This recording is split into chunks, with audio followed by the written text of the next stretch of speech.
Holt's diagnosis took a while. His 1-year well check, he had completely fallen off the growth charts.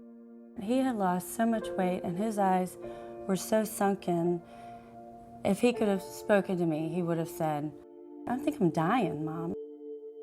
We were given a pamphlet that said, when your child dies from a terminal illness. It was very devastating, and at that point, most of the children were dying in their second decade of life. The most poignant moment for me was with our geneticist, and he said, "This is a terminal illness." The thought was that they would predecease us.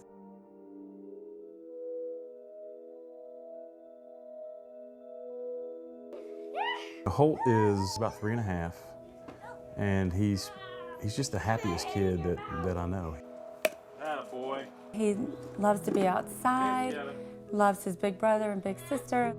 You forget sometimes that he's got cystinosis because he compensates so well. What Jenna watching this? Okay.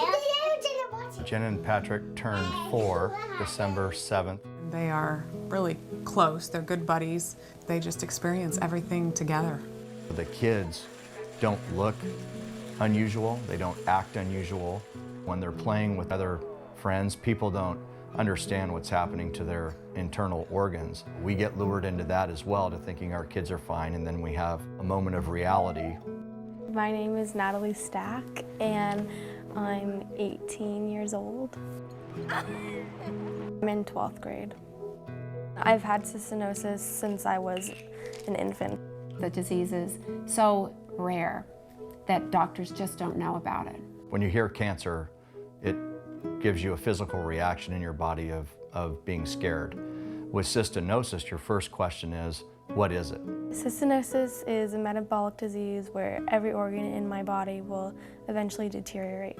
Well, cystinosis is an inherited disease where children accumulate the amino acid cysteine in all of their body cells, and it causes damage to most cells over a period of time. Everything that you read said, these kids, the average age for a transplant is 9, and the average lifespan is in the late teens. Jenna and Patrick take 9 medications every day, every 6 hours. Originally, when he started taking the medicine, it made him very sick.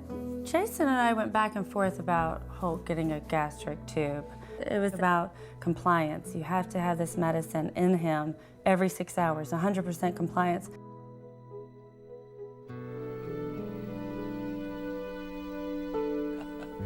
We could not get an answer after spending 2 weeks in critical condition with Jenna for what was wrong.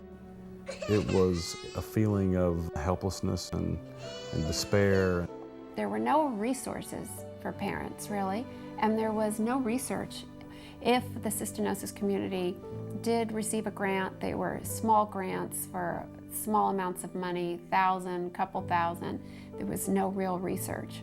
It became obvious to us that, we needed to do more than that, and that was really the genesis of the Cystinosis Foundation. How much has happened since 2006 when we were diagnosed is, how long do we have? There's no question this is down to the efforts of the Cystinosis Research Foundation and their phenomenal ability to raise funds and support our studies. Some of the breakthroughs, like the slow release version of the medicine, the test trials have had just phenomenal results. That is not a cure, but it's probably the next best thing. Dr. Dohill, he's found that he's able to actually give less drug over a day, but giving it just twice a day rather than 4 times a day. In the last couple of years, I have been able to go on the time-release medication. I don't have to carry a liquid medicine around all the time. I don't have to bring it to school. I can go to bed at 11 and sleep the whole night through. I've been able to be more excited about going to college. I might want to study psychology or possibly art history. From when we heard the initial diagnosis, which was March of 2006, to where we sit today, to have the opportunity to have the time-release medication going into FDA approval in 2010 is very exciting and hopeful for our community and for our kids. When we established Cystinosis Research Foundation in 2003, We, right away, the minute we started raising money, we invested that money in the scientific community. We have grown and mushroomed this community into a worldwide network of researchers, these brilliant people that have now committed their careers and their research to cystinosis, to finding better treatments and a cure.